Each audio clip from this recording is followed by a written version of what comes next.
तोशाम में सिंचाई मंत्री श्रुति चौधरी का कांग्रेस पर बड़ा हमला। बोली, ना मुद्दा बचा न जमीन।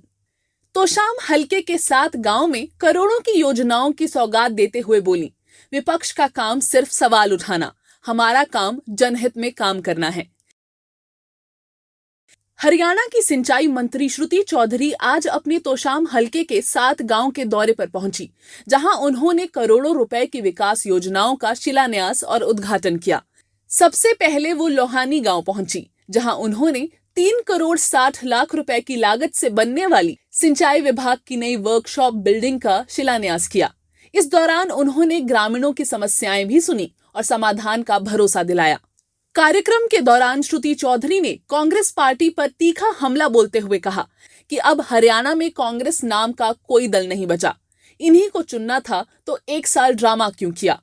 उन्होंने प्रदेश कांग्रेस अध्यक्ष और नेता प्रतिपक्ष के चयन पर भी कटाक्ष किया। पूर्व प्रदेश अध्यक्ष को आया राम गया राम वाला बताते हुए मौजूदा अध्यक्ष पर CLU-CD कांड में फंसे होने के आरोप लगाए। उन्होंने संपत सिंह के कांग्रेस छोड़ने के फैसले को सही ठहराते हुए कहा कि जो भी कांग्रेस छोड़ रहा है उसका राजनीतिक भविष्य उज्जवल है। इसके साथ ही श्रुति चौधरी ने महिला क्रिकेट टीम को वर्ल्ड कप जीतने पर बधाई दी और कहा, ये बेटियां हमारे देश का गौरव हैं। उन्होंने लाडो लक्ष्मी योजना को गरीब महिलाओं के हित में ऐतिहासिक कदम बताया और विपक्ष के आरोपों पर पलटवार करते हुए कहा, विपक्ष के पास अब न मुद्दे हैं न जमीन। जनहित की योजनाओं के बीच हरियाणा की सिंचाई मंत्री श्रुति चौधरी का आत्मविश्वास और विपक्ष पर प्रहार ये साफ संकेत दे गया कि हरियाणा की सियासत में अब मुकाबला सिर्फ काम करने वालों और सवाल करने वालों के बीच रह गया है। हाँ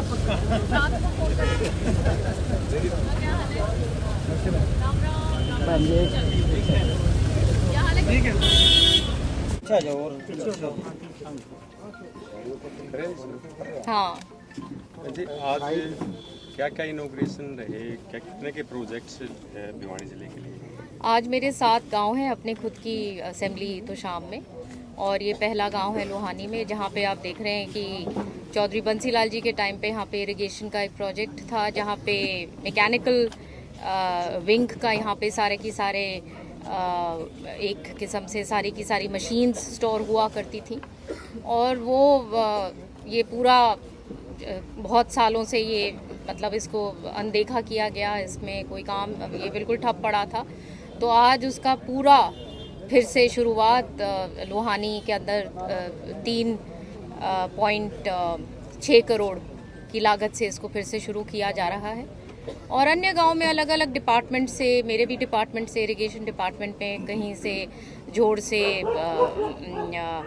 नहर की कनेक्शन की बात हो, अलग अलग डिपार्टमेंट्स की जो काम हैं, जो लोगों के लिए जो भी डिमांड्स हैं गांव वाइज, तो करोड़ों रुपए की लागत से उन सब का आज इनॉग्रेशन बहुत गांव में आज हो रहा है। कितने गांव में कितने करोड़ की विकास परियोजनाओं की आज सौगात मिलेगी तोशाम में? इसमें तमाम सूची तो बहुत अलग अलग, जैसे मैंने बताया है कि 7 गांव हैं और अलग अलग डिपार्टमेंट्स के हैं। इरिगेशन डिपार्टमेंट का भी है। यहाँ पे जहाँ मैं लोहानी में हूँ, ये एक बहुत बड़ी यहाँ पे इसको रीस्टार्ट करा जा रहा है। ये जो गोदाम है यहाँ पे, ये जो मैकेनिकल वर्कशॉप है, और ये 3 करोड़ 60 लाख रुपए की लागत से इसको फिर से शुरू किया गया है। तो इस प्रकार से हर गांव में बहुत करोड़ों रुपए की लागत से। महिलाओं की बात करें या बेटियों की, विश्व कप महिला टीम ने जीता है, इसके साथ ही लाडो लक्ष्मी योजना, 2 बड़ी सौगातें, तो किस प्रकार से देखते हैं? हमारा हरियाणा तो जो हमारी बेटियां हैं खूब आगे जा रही हैं। जैसे आपको पता है कि पूरे विश्व में हर स्पोर्ट्स में उन्होंने इतना नाम कमाया है और हमारा गौरव है वो। और मुझे बहुत खुशी होती है कि अभी ही हमने बहुत धूमधाम से 1 नवंबर को हरियाणा का निर्माण दिवस के रूप में हमने उसको मनाया, और उसी दिन एक ऐतिहासिक जो स्कीम की शुरुआत हमारे माननीय मुख्यमंत्री जी ने करी, लाडो लक्ष्मी योजना, जिसके तहत जो गरीब, जो हमारी जो महिलाएं हैं और जो ज़रूरतमंद हैं, उनको 2100 रुपया पर मंथ उनको मिलेगा। और आप जानिए कि ये इतने पूरे देश भर में इतना छोटा प्रदेश होते हुए भी इतनी मात्रा में हमारी महिलाओं के सम्मान में और उनके सशक्तिकरण के लिए इतना जो राशि जो दी जाएगी, वो एक आप में ये आप मंशा सरकार की देखिए कि कितना गरीब और महिला दोनों के लिए कितने प्रतिबद्ध हैं कि वो आगे बढ़ें। लेकिन विपक्ष आरोप लगाता कि जो कहा गया था कि हर महिला को मिलेंगे 21 लाख को दिया गया, लेकिन अब आंकड़े आए कि 5 लाख दिया है। कहीं ना कहीं आंकड़ों में उलझा दिया देखिए, गया। उनकी तो बोलने की बात है। जो योजनाएं बनी हैं वो लोगों के लिए बनी हैं, जो ज़रूरतमंद लोग हैं। अब महिला तो मैं भी हूँ, मैं भी खड़ी हो जाऊँ क्या 2100 रुपये लेने के लिए?